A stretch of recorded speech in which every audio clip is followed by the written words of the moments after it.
అరుగో అక్కడ మన బండి సంజయ్ గారు ఉన్నారు.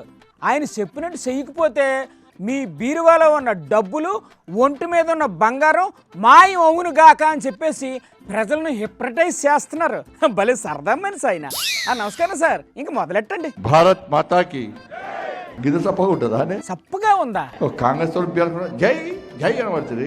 ఎలా అనమంటారు మరి వాళ్ళని? గట్టి అన్నది భారత్ మాతాకి.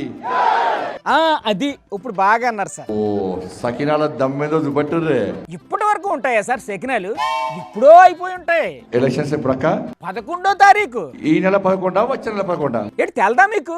ఈ నెల 11.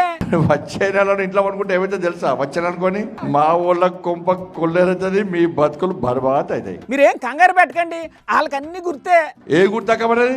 చెప్పండి అమ్మా, గుర్తేంటో సార్ చెప్పండి. ఇట్లా చూపట్రాదు. ఇట్లా ఇట్లా తిప్పాలా? ఇట్లా పువ్వు ఏ అమ్మవారిది? లక్ష్మీదేవిది. దండం పెడతామా? అమాయకంగా మోసపోకూరు. ఈ నాయకులు చెప్పే కళ్ళబొల్లి మాటలకు మోసపోవడం అనేది అలవాటు అయిపోయింది సార్ మాకు. ఈ ఒక్కసారి మీరు ఓటు పూర్తిగా పైసలు ఇచ్చారా? ఇంకా ఎవరు ఇవ్వలేదండి సార్.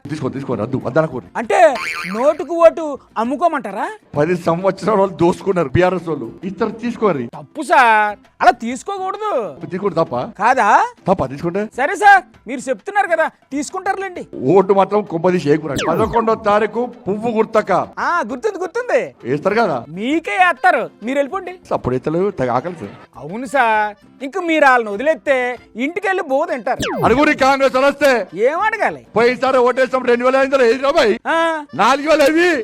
ఇంకా తులం బంగారం ఏది? అది కూడా అడుగుతారు. ఆ 2 పార్టీలు వస్తే భయపడు కూడా అడుగు గల్లబట్టి అడుగురి. అడుగుతారు సార్. ఇంక మీరు వెళ్ళి రండి.